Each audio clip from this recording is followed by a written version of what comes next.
मिलल पिया ड्राइवर हमार हो, रात दिन रहे घर से बाहर हो।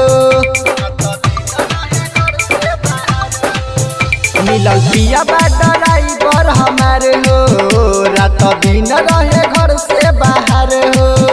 जब जब घरे आबे खाली चिखाना चिखाबे, जब जब घरे आबे खाली चिखाना चिखाबे, मन भरे ना हमारे सखी। देहिया के देला झक झोला सखी, पियाबा मिलल बकल होला सखी। देहिया के देला झक झोला सखी, पियाबा मिलल बकल होला सखी। संदीप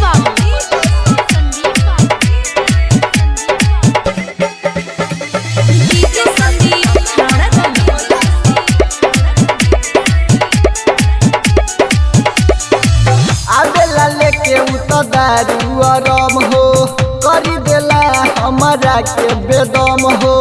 कैसे बताई सखी फूटल करम हो, आबे न मुंगना के तनिको शरम हो। आवेला लेके उतर दारू आराम हो, करी देला हमारा के बेदम हो। कैसे बताई सखी फूटल करम हो, आबे न मुंगना के तनिको शरम हो।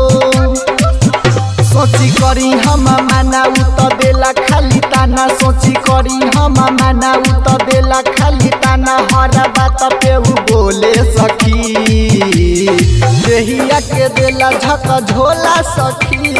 पियाबा मिलल बकल होला सखी, देहिया के देला झक झोला सखी। पियाबा मिलल बकल होला सखी। संदीप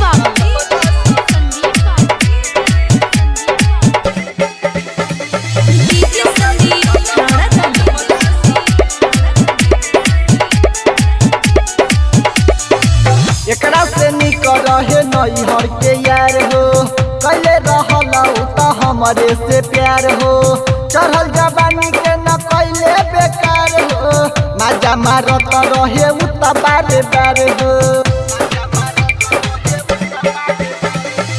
एकरा से निक रहे नैहर के यार हो, कैले रहल त हमरे से प्यार हो। चढ़ल जवानी के न कैले बेकार हो, माजा मारत रहे उ त बारे बारे हो। रहे सरवन सरगम ना करत रहे हरदम, रहे सरवन सरगम ना करत रहे हरदम। अपन बात खोला खोला सखी, देहिया के देला झक झोला सखी। पियाबा मिलल बकल होला सखी, देहिया के देला झक झोला सखी।